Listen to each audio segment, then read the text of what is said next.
भाषा केना लिखाई छै। अपना सब में से बहुत गोटे के मालूम है मैथिली भाषा के अपने एगो लिपि छै, ओकरा अपना सब मिथिला अक्षर कह के चिन्है छियै।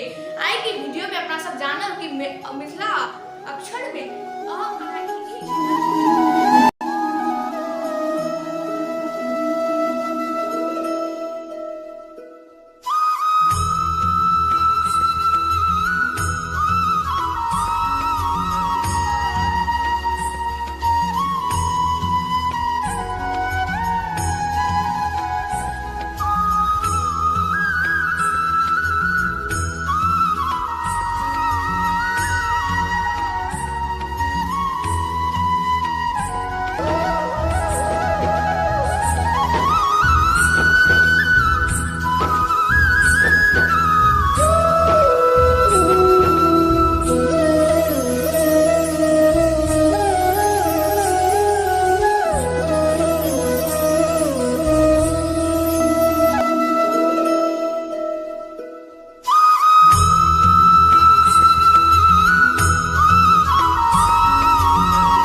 वीडियो में अपना सब देखली कि अ आ मिथिला अक्षर में अ आ इ ई केना लिखाई छै।